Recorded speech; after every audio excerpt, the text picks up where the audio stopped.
Traigo un tema que he titulado Que se sepa. ¿Cómo se llama el mensaje de hoy? Que se sepa. Saben que se habla mucho de cuando uno escribe una carta de despido, digamos, no el empleador despidiendo al empleado, sino de cuando uno sabe que se va a retirar o de manera permanente o digamos por un largo trecho de tiempo. Uno a veces le escribe unas notas a esa persona o a ese grupo de personas y le detalla el cariño, el amor, el aprecio, las vivencias, el agradecimiento, las advertencias, lo que fuese, ¿no? Y uno como que plasma en esa carta, porque a veces para muchos, yo sé que para mí siempre es más fácil escribir que hablarlo, pues uno expresa el sentir del corazón. Si me pueden acompañar al libro de los Hechos, Hechos capítulo 20, quiero que veamos unas notas de despido de parte del apóstol Pablo que, que fue realmente superbo. Conocemos la segunda carta de Timoteo como la última carta del apóstol Pablo escrita, ¿no?, a sus lectores, a sus oyentes, a las iglesias. Segunda de Timoteo fue su última carta y fue una carta sumamente triste. Cuando uno lee segunda de Timoteo, como él expresa, he corrido la carrera, he peleado la buena batalla, ya lo que me resta es recibir la corona de gloria, que no solamente el Señor me va a dar a mí, sino a todos los que aman su venida, etcétera, etcétera. O sea, son sus notas ya finales, sabiendo que su tiempo se acorta, que su vida corre peligro, que prontamente quizás ya no va a estar entre nosotros. Pero en Hechos capítulo 20 vemos unas notas, nos dan como un pic, ¿no? Nos permiten meter la cabeza y asomarnos a un sentir sumamente pastoral, pero un énfasis que hace Pablo en estas notas a la comunidad de Éfeso, que pienso nos la debemos de llevar como lección de vida. En Hechos capítulo 20, voy a leer a partir del verso 13, para dar una nota de ubicación, ¿no? En el capítulo 19 vemos que Pablo tuvo un tiempo en Éfeso, es una ciudad sumamente clave de Asia en ese momento. Allí predicó el Evangelio, inclusive en este pasaje a continuación, dice en el versículo 31, dice: recuerden los 3 años que pasé con ustedes. O sea que Pablo invirtió un largo tiempo, un muy significativo tiempo entre los efesios. Quizás una de las comunidades que más disfrutó de la presencia de Pablo. Y sin lugar a dudas, esta iglesia de Éfeso tuvo algún detalle especial para Pablo, primero permanecer allí tanto tiempo, invertirse de la manera en que se invirtió en ellos. Hay una carta en el Nuevo Testamento, un libro escrita a los Efesios, ¿no? La carta a los Efesios, en Apocalipsis capítulo 2, ¿no? Cuando vemos los mensajes a las iglesias, a la primera iglesia que se le escribe una nota de observación es a la iglesia de Éfeso. O sea, es una iglesia que perduró, es una iglesia que perseveró con el correr del tiempo. Y aquí comenzamos a leer entonces Hechos 20, ¿están allí? Hechos 20 a partir del verso 13, dice: Pablo viajó por tierra hasta Son, donde había arreglado que nos encontráramos con él. Y nosotros, recuérdense que el libro de los Hechos lo escribió Lucas, y en algunos trechos de la narración de Lucas en Hechos, él se pone como que estaba participando y en otros momentos evidentemente él no estaba presente. En este momento Lucas estuvo aquí, entonces como escritor de esta porción que vamos a leer, no fue que se lo contaron, o sea, él lo escuchó, él lo vio, él lo vivió. Entonces, dice que Pablo se fue por tierra, nosotros viajamos por barco, no sé por qué no cogieron un avión, pero pregunta para otro día. Allí él se unió a nosotros, refiriéndose Lucas a Pablo, y juntos navegamos a Mitilene. Al otro día navegamos frente a la isla de Quío, al día siguiente cruzamos hasta la isla de Samos y un día después llegamos a Mileto. Pablo había decidido navegar sin detenerse en Éfeso porque no quería pasar más tiempo en la provincia de Asia. Ya les decía que un versículo más adelante, en el 31, él menciona que estuvo 3 años con los efesios. O sea, ahí se llovió sobre mojado, ¿no? Ahí él invirtió, habló, predicó, enseñó, puso ejemplo, modeló.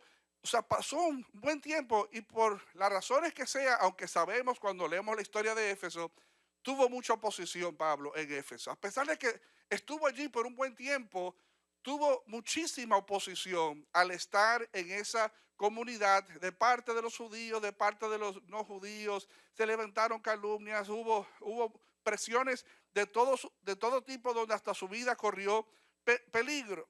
Entonces, se había propuesto Pablo no cruzar por Éfeso porque no quería pasar más tiempo en la provincia de Asia. Se apresuraba a llegar a Jerusalén, de ser posible, para el festival de Pentecostés. O sea, quería volver a tierra no de Jerusalén para participar de las celebraciones relacionadas al Pentecostés. Cuando llegamos a Mileto, dice Lucas, Pablo envió un mensaje a los ancianos de la iglesia de Éfeso para pedirles que vinieran a su encuentro. O sea, le mando una nota a los ancianos. Ancianos eran los líderes de la iglesia en Éfeso.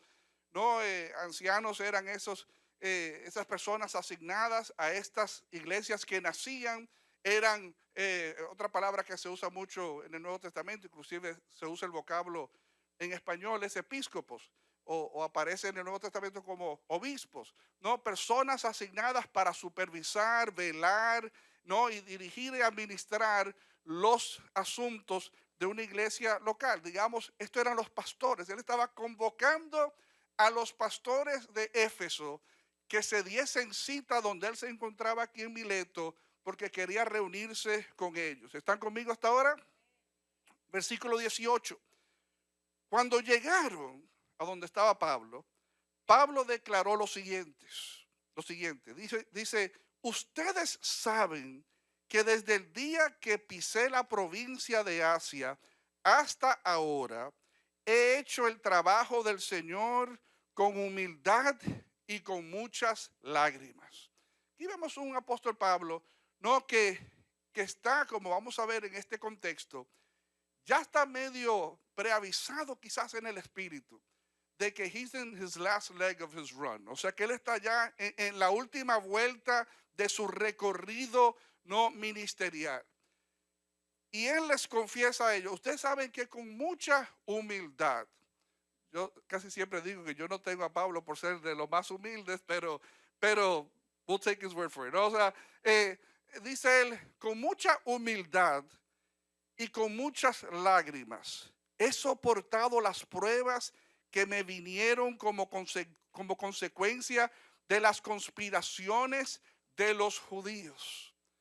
Evidentemente Pablo, que era un judío de judíos, hebreos de hebreos, un amante experto no en el judaísmo, que es lo que él dice no en su carta a los filipenses, no una persona que era un maestro de maestros, una persona que dice la palabra que estudió a los pies de Gamaliel, que era uno de los rabinos más predominantes de su generación y su época.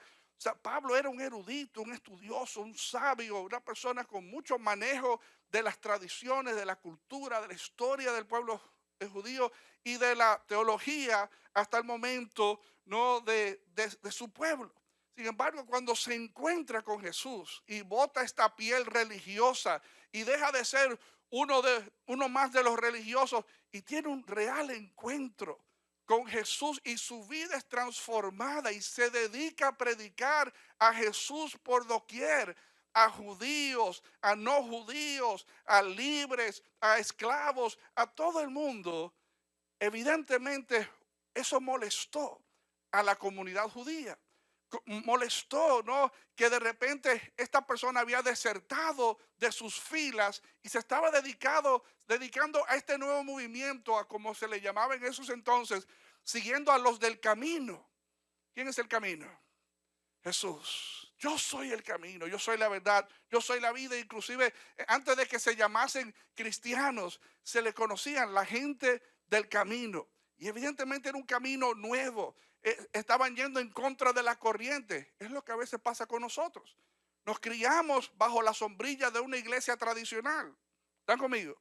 ¿No? Y desde pequeños, como decimos en Dominica, desde chiquiticos, o sea, estamos llevados por una doctrina de una iglesia tradicional, pero no es más que una religión y de repente nos acercamos a la palabra de Dios, la palabra de Dios cobra vida, tenemos revelación, tenemos entendimiento. Jesús se nos es presentado, se nos es explicado, entendemos nuestra condición de pecador, nos volvemos a Dios. O sea, y de repente nuestras vidas cambian también. Y entonces de repente ya como que nos desconectamos de lo tradicional, como le pasó a Pablo, y nos comenzamos a embarcar por el camino del Señor, cayéndole atrás a Jesús. Y dice él, he soportado muchas pruebas que me han venido a consecuencia de las conspiraciones de los judíos. Hago un paréntesis para decir, a veces cuesta mucho seguir nuestra fe. A veces abrazar nuestra fe en Jesús conlleva riesgos, conlleva murmuraciones, conlleva calumnias, conlleva burlas de parte de los demás, conlleva acusación. Pero ¿cómo tú le vas a hacer eso a tus padres que te criaron en la santa iglesia, qué sé yo qué, y a tu abuelita? ¿Y que tú tan de chiquito que hiciste tu catequesis o qué sé yo cómo se llama? No, y fuiste monaguillo, hiciste aquello y nos meten una presión, un sentimiento de culpabilidad. ¿Cuántos quizás han sufrido ese tipo de opresión de parte de familiares, no? Cuando ven que se están saliendo de la tradición. Pero déjenme decirles, hermanos, que vale la pena. Vale la pena no pasar ese sinsabor que se pasa cuando de repente todos los ojos se clavan sobre tu persona, no, y te hacen sentir mal y te lo dejan saber, no, y hasta medio te sacan el cuerpo y te hacen una guerra fría, no, y te critican a espaldas tuyas y aún en tu presencia. Pienso en Pablo, todo lo que él padeció, no solamente por su fe en Jesús, a quien recibió una revelación directa de parte de Jesús, que mientras él iba camino no a Damasco a apresar a este movimiento nuevo de los del camino, estos pequeños Cristos, estos cristianos, estas personas que habían estado juramentando lealtad y amor a este personaje que salimos de él ya porque había creado un revuelo en la sociedad. Iba camino con cartas ya firmadas y autorizado para echarle mano, apresarlos y hasta darle muerte. Recordemos la historia de Esteban, temprano en Hechos capítulo 8, como Pablo dice que consintió con la muerte de Esteban. O sea, él estaba tratando de sofocar este movimiento de los del camino para solamente en ese viaje a Damasco ser interceptado por el Señor, cae al suelo, escucha una voz del cielo, Jesús mismo se le revela y conocemos toda la historia posterior a eso, donde queda ciego, lo llevan de la mano a la ciudad, viene Ananías, ora por él, recupera la vista, le da una palabra profética de los propósitos de Dios sobre su vida. Vas a predicarle no a judíos, a griegos, a reyes, pero vas a padecer, le advierte. Te llama a grandes cosas, pero vas a sufrir de paso, no al cumplir mis propósitos sobre tu vida. Y nosotros, como yo siempre digo, vivimos un evangelio, un cristianismo sumamente cómodo en este hemisferio no occidental, porque no conocemos, desconocemos las presiones que hay en otros lugares del mundo debido a la fe. Cómo no es permitido una asamblea como esta en muchos países, ¿están conmigo? Donde la gente se junta, ¿no? De manera personal. Que, no, ¿y qué ustedes hacen aquí? Estamos tejiendo. O sea, pero era tejiendo y hablando del Señor, pero en un uno a uno, porque si de repente juntan 5 o 6, o como un grupo de vida, como el de Frank y Nancy, que meten 20 y pico de personas en la casa, o sea, le entran a palos. O sea, esa es una realidad que nosotros desconocemos.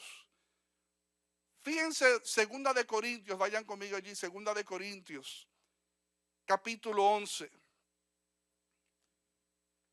Voy a leer a partir del verso 16. Cuando Pablo le escribe a los Corintios, él hace un recuento de todos sus padecimientos. Y uno dice, wow, ¿quién se pondría en fila para malpasar como Pablo malpasó? ¿Quién se anotaría para asumir una fe que lo que me está advirtiendo y prometiendo es este sinsabor que Pablo acaba de describir en este pasaje? Segunda de Corintios 11, a partir del verso 16, dice, otra vez lo digo, dice Pablo, no piensen que soy un necio por hablar así, pero aún si lo piensan, escúchenme, tal como lo harían con una persona necia, mientras que yo también me jacto un poco. Aquí la humildad de Pablo siempre era de soga corta. Pero actúo como un necio, ¿no? Ya que otros se jactan de sus logros humanos, yo también lo haré. Después de todo, ustedes se creen muy sabios, pero con gusto soportan a los necios. Aguantan cuando alguien los esclaviza, les quita todo lo que tienen, se aprovecha de ustedes, toma control de todo y les da una bofetada. Me da vergüenza decir que nosotros fuimos demasiado débiles para hacer lo mismo, pero sea lo que sea de lo que ellos se atreven a jactarse, otra vez hablo como un necio, yo también me atrevo a jactarme de lo mismo. Y dice él, entonces, son ellos, refiriéndose a ese público religioso de su momento, son ellos hebreos, yo también lo soy. Son israelitas, también lo soy yo. Son descendientes de Abraham, también yo. Son siervos de Cristo. Sé que sueno como un loco, pero yo lo he servido mucho más. He trabajado con más esfuerzo, me han encarcelado más seguido. Fui azotado innumerables veces y enfrenté la muerte en repetidas ocasiones. En 5 ocasiones distintas, los líderes judíos me dieron 39 latigazos. Yo hice el cálculo, ¿no? 39 por 5, 195 fuetazos, ¿no? Y, ¿saben? Lo llamaban el 40 menos 1. El 39 era muy estratégico porque tenían medio ya medido que cualquiera que le metieran 40 chuchazos con un látigo moría. O sea, no aguantaba el chuchazo número 40. Entonces ya lo llamaban 40 menos 1. Era como el máximo castigo que se le podía emplear a alguien. Y dice Pablo, a mí me dieron esa pela 5 veces. El 40 menos 1. Dice entonces, versículo 25, 3 veces me azotaron con varas, una vez fui apedreado, 3 veces sufrí naufragios, una vez pasé toda una noche y el día siguiente a la deriva en el mar. He estado con muchos viajes muy largos, enfrenté peligros de ríos y de ladrones, enfrenté peligros de parte de mi propio pueblo, los judíos, y también de los gentiles. Enfrenté peligros en ciudades, en desiertos y en mares, y enfrenté peligros de hombres que afirman ser creyentes, pero no lo son. He trabajado con esfuerzo por largas horas y soporté muchas noches sin dormir. He tenido hambre y sed y a menudo me he quedado sin nada que comer. He temblado de frío sin tener ropa suficiente para mantenerme abrigado. Además de todo eso, dice él, a diario llevo la carga de mi preocupación por todas las iglesias. ¿Quién está débil entre ustedes sin que yo no sienta esa misma debilidad? ¿Quién se ha dejado llevar por mal camino sin que yo arda de enojo? Fíjense, hermanos, Pablo malpasó por su fe. Y cuando él reúne a estos pastores de Éfeso, él les dice como nota introductoria, le dice, miren mis amados, les digo lo siguiente, yo he servido entre ustedes con mucha humildad y con muchas lágrimas. Y le dice, y he soportado las pruebas que me vinieron como consecuencia de las conspiraciones de los judíos. Y el versículo 20 y el 21 es donde me quiero parquear en esta mañana. Dice él, nunca me eché para atrás. Otra versión dice, nunca rehusé. No lo pensé dos veces, no me lo reservé, no me aguanté la boca. O sea, nunca me eché para atrás a la hora de decirles lo que necesitaban oír. Han oído decir, no muchas veces, que el que te ama no te dice lo que tú quieres oír, sino lo que tú necesitas oír. Y Pablo no andaba pasando pañitos tibios. Él era muy directo, ¿no? Y una de las cosas que medio se observa siempre de Pablo es que él era blanco y negro. O sea, él no jugaba con su carta de colores. O sea, o aquí, there's no middle ground. Y en cierto sentido es así, hermanos. O sea, es frío o caliente, no tibio. Porque lo tibio, dice Apocalipsis, Dios lo vomita de su boca. Entonces él era muy afanado en que la gente se definiese. O sea, tú estás de este lado o estás de aquel lado, pero no me baile con un pie hoy aquí y otro pie acá. O sea, ese vaivén Dios no lo ve bien. O sea, decide hoy a quién tú vas a servir. Nunca me eché para atrás a la hora de decirles lo que necesitaban oír, ya fuera en público o en sus casas. Oigan el mensaje que Pablo considera central que el creyente entienda. No solamente los pastores líderes, pero que de alguna manera it trickles down, que de alguna manera ellos lo comuniquen a su membresía. Le dice, he tenido un solo mensaje para los judíos y los griegos por igual. Oigan aquí, la necesidad de arrepentirse del pecado, de volver a Dios y de tener fe en nuestro Señor Jesús. Hermanos, ese cordón de tres dobleces era para Pablo el énfasis principal de su mensaje. Miren, yo les he hablado mucho a ustedes, les he enfatizado muchas cosas, pero nada es más central, más básico que el arrepentimiento de nuestros pecados. ¿Cuántos están conmigo? En cuanto a arrepentimiento, lo pudiésemos definir como un cambio de parecer consciente. Es cuando uno entiende, cuando te cae el 20, ¿no? Cuando de repente hits you, o sea, o como cuando habla del hijo pródigo que dice, y volviendo en sí. O sea, es cuando it hits you, o sea, entiende, pero wow, I've been so dumb, he sido tan tonto. Yo pensaba que estaba bien, pero me estoy dando cuenta, I had it all wrong. O sea, y dice, no, es un cambio de parecer consciente, es un pesar, digan conmigo pesar, un pesar por haber pensado, por haber hablado o por haber hecho algo de modo erróneo a corto o a largo plazo, llevándome a distanciarme de Dios, ¿no? Y llevándome, ¿no? El error distanciándome de Dios, pero el arrepentimiento me acerca a Dios y me lleva a abrazar el diseño de Dios para con mi vida.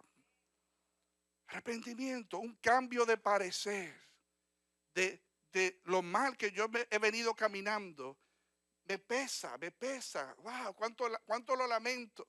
Y ese pesar me lleva a no solamente reconocer mi error, sino a volverme a Dios y a abrazar sus caminos, sus propósitos, his say, o sea, lo que él dice al respecto de mí, de lo que él espera de mí. ¿Cuántos están conmigo?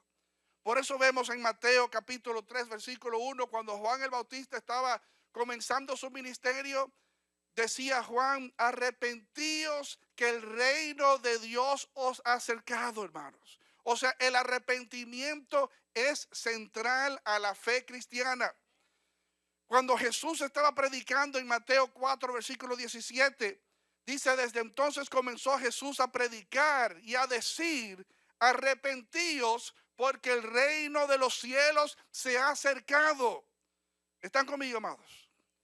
en Marcos 6:12, en ese pasaje donde Jesús encomienda a esos discípulos a que salgan y prediquen y oren por los enfermos y les ministren en el nombre de Él, dice el versículo 12, y saliendo predicaban que los hombres se arrepintiesen. ¿Están conmigo, amados? Algo que es central a la fe cristiana es el arrepentimiento de nuestros pecados. Y es como en esta semana andaba yo con uno de los hermanos de aquí de la iglesia, ministrándole a alguien y le decía, nosotros tenemos que arrepentirnos todos los días. Y es así, hermanos. Todos los días el acto de arrepentirnos. Ustedes saben que hemos comercializado la salvación.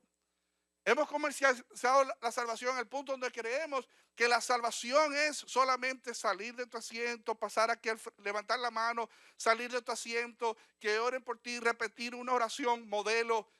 Eso se puede seguir haciendo. O sea, porque puede ser una expresión pública y al cielo de que I got it, o sea, lo entendí, o sea que yo no puedo seguir caminando sin Jesús siendo central a mi vida, y esos pasos están bien.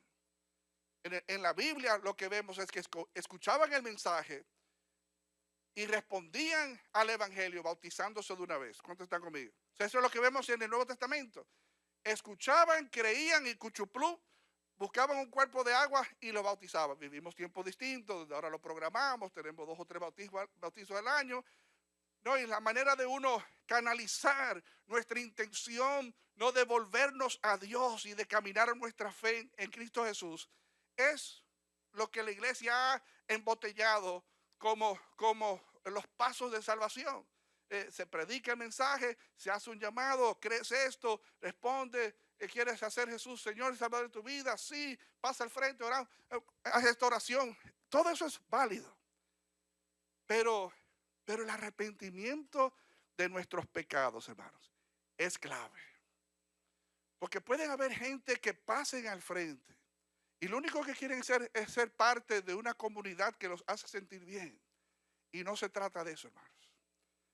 No se trata de simplemente insertarte en un cuerpo, en una familia de creyentes, porque salgo tan inspirado y salgo tan animado y me siento bien.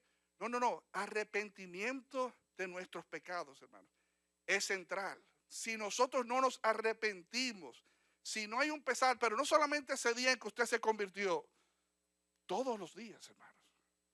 Todos los días, cuando usted despierte y abre sus ojos, es una ocasión para decir, que es usualmente lo que hago yo, Señor, bendice este día. Señor, guíame, ve tú delante, dame sensibilidad a escucharte. Quiero agradarte en pensamiento, palabra y hecho. O sea, es como una oración automática, pero tiene que ser así todos los días. Nosotros estando conscientes de dónde ando con relación a mi vida en agrado ante Dios. El arrepentimiento de nuestros pecados es clave. Porque el día que usted se convirtió, usted dejó de pecar.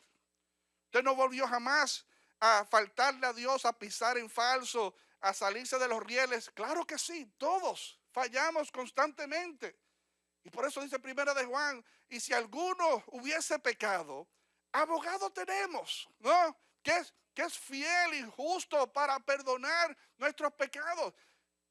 No acercarnos, no, temerosos de que, wow, pero es que yo le he fallado tantas veces porque le fallé ayer, antes de ayer, y antes de ayer, y antes de ayer. Y todos los días, o sea, el Señor tiene que decir, pero tú me tienes de mojiganga, me tienes ¿cómo es la cosa? Hermanos, cuando no es una cosa es otra. Cuando no fue que pensé algo, dije algo, hice algo, a veces es lo mismo que se asoma a tu vida cada cierto tiempo y es como un ciclo y uno lo supera por un rato y luego te toca la puerta de nuevo y ahí vuelves a caer. Hermanos, pero necesitamos, porque para romper, ¿no?, el yugo del pecado sobre nuestras vidas, tiene que haber arrepentimiento. No necesitamos volver a Dios, que es lo que dice aquí, y necesitamos caminar en nuestra fe en Jesús. Esa es la ecuación de una vida victoriosa en Jesús. Si nosotros no tomamos en cuenta esos tres aspectos, hermanos, we're sitting ducks. O sea, estamos ahí prestos para que el enemigo haga trizas de tu vida. Dice Hebreos capítulo 6, Hebreos 6, versículo 1 y 2, dice, por lo tanto, dejando ya los rudimentos de la doctrina de Cristo. Rudimentos tiene que ver con lo que es base, lo básico, ¿no? Los fundamentos de la doctrina de Cristo. Vamos adelante a la perfección, no echando otra vez el fundamento, o sea, no tirando la base de nuevo, no estableciendo ni identificando de nuevo lo básico del arrepentimiento de obras muertas, de la fe en Dios, de la doctrina de bautismo, de la imposición de manos. Y todo esto invita que uno lea aquí que Pablo los pinceló ahí rápidamente. Y si nos preguntamos, ¿qué tenemos que decir sobre la imposición de manos? ¿Qué tenemos que decir sobre la resurrección de los muertos? ¿Qué tenemos que decir con respecto al juicio eterno? Son temas que él dice, eso es ABC de la fe. O sea, esos son temas rudimentarios, o sea, básicos, base. Tu vida tiene que seguir construyéndose encima de eso que es la base de todo lo que tú vayas a construir a lo largo de tu vida. De modo tal, hermanos, que el arrepentimiento es central a nuestra fe. O sea, que necesitamos ser personas siempre conscientes de identificar dónde lo estamos haciendo mal y arrepentirnos. Y déjenme decirles, el arrepentirse y el volverse a Dios, en el griego es casi una misma palabra. E inclusive hay traducciones que no dice volverse a Dios, porque en el lenguaje original es arrepentirse y volverse a Dios. Ya el arrepentirse implica volverse a Dios, porque no hay arrepentimiento si no te vuelves a Dios. ¿Están conmigo, amados? O sea, me arrepentí, pero vete y no peques más. O como dice Proverbios, el que confiesa su pecado y se aparta de él, pero no es que solamente dé un paso para atrás, me vuelvo a Dios, me alejo del pecado, del mal. O sea, está explícito que el arrepentimiento envuelve también a su vez un volverse a Dios. Es como dice el libro de Hechos, a ver si lo anoté por aquí. Dice,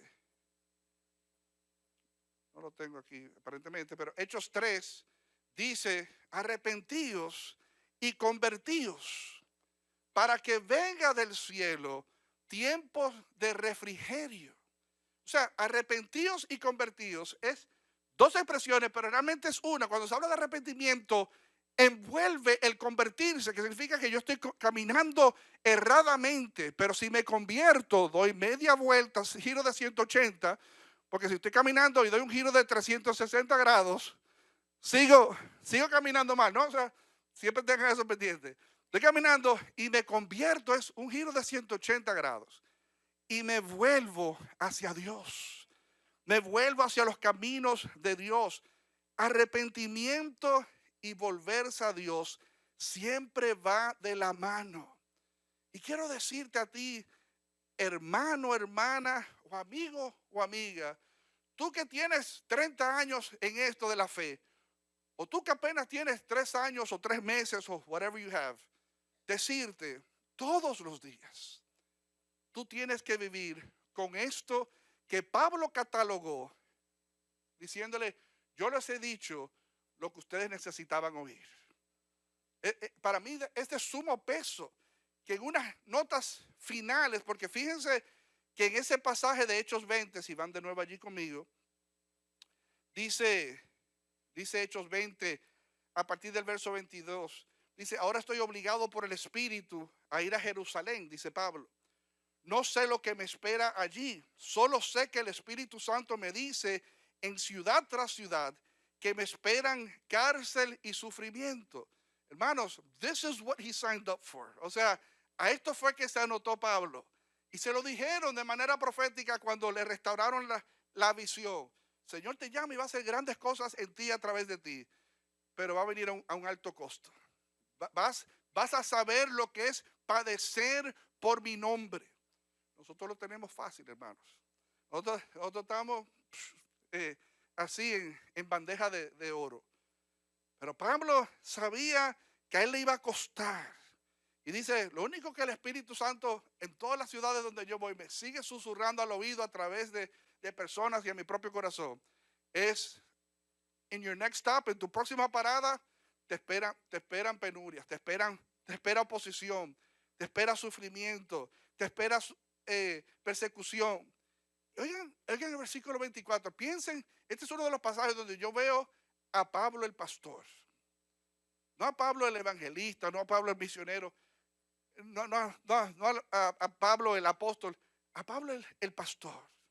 Dice el versículo 24, pero mi vida no vale nada para mí, a menos que la use para terminar la tarea que me asignó el Señor Jesús. La tarea de contarles a otros la buena noticia acerca de la maravillosa gracia de Dios. Como dice en otro momento Pablo, ay de mí si yo no anunciase este evangelio. Él entendía la asignación que Dios había puesto sobre su cabeza. Hermano, usted no vive aquí la vida así al azar. O sea, la iglesia no es un asunto que tú ponchas tarjeta religiosa y ya cumplí con Dios y lunes, martes, miércoles, jueves me desconecté, ni siquiera voy a grupo de vida. O sea, el domingo que viene nos vemos, o sea, aquí vuelvo y nos juntamos. Hermano, es día a día, domingo, lunes, martes, miércoles, jueves, viernes, sábado, domingo y de nuevo lunes. Todos los días, los 365 días del año, usted viviendo a la luz de la asignación de Dios para tu vida. I'm just happy to be here, decimos en inglés. O sea, hay eventos donde estamos y yo no tengo ningún rol y uno dice, no, yo estoy feliz solamente estando aquí mirando y nos sentimos contentos estando sentados en las gradas. Cuando quizás la asignación no quizás, de seguro la asignación de Dios sobre tu vida es que te remangues la camisa, es que te ensucies las manos, es que te metas en el terreno de juego y colabores de manera directa con el reino de Dios, con lo que Jesús está haciendo en ti y en otros alrededor tuyo. Pero si te quedas al margen, lo único que va a pasar es como pasaba en los días de Jesús, que a Jesús dice, le seguían grandes multitudes. ¿Y cuántos saben que ser parte de la multitud no vale la pena? No vale la pena.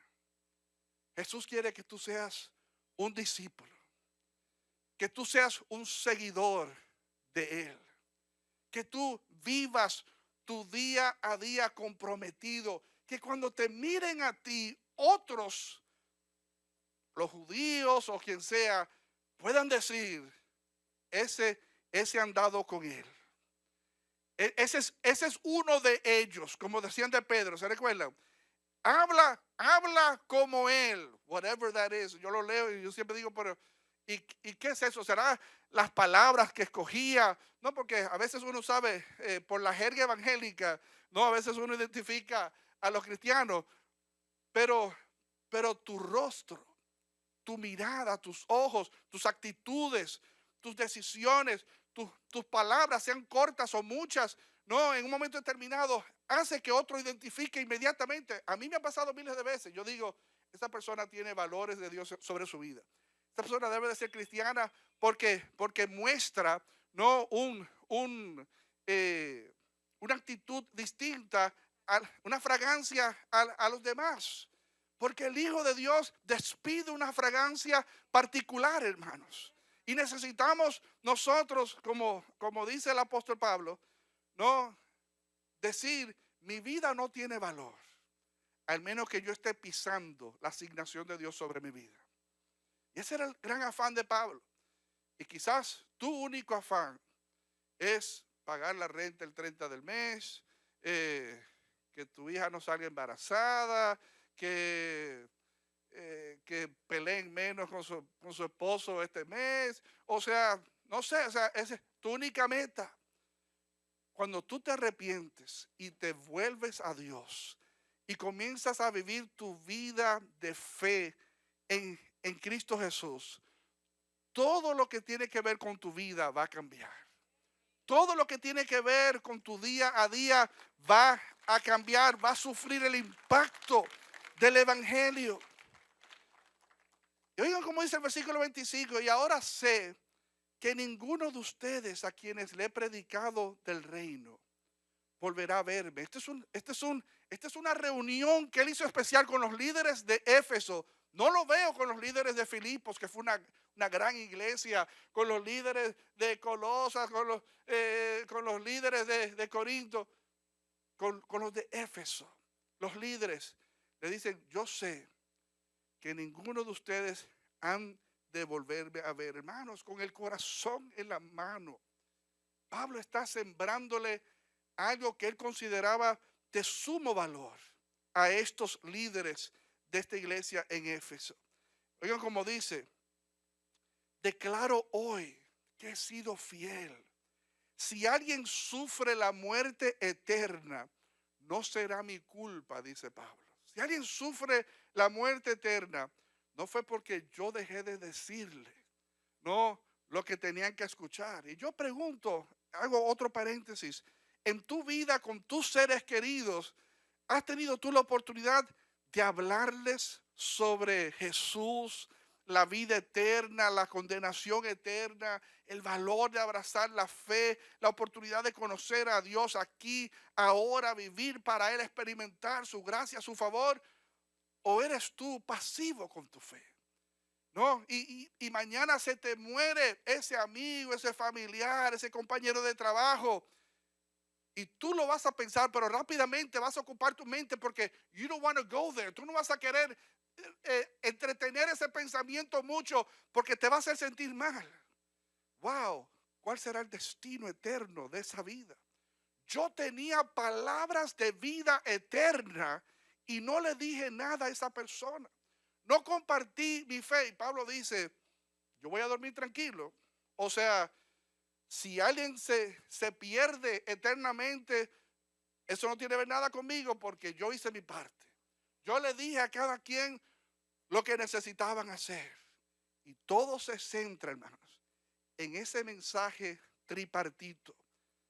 Arrepentirse de sus pecados, volverse a Dios y caminar la fe en Cristo Jesús. Dice versículo 27, porque no me eché para atrás, vuelve y dice la misma expresión anterior, no me eché para atrás a la hora de declarar todo lo que Dios quiere que ustedes sepan.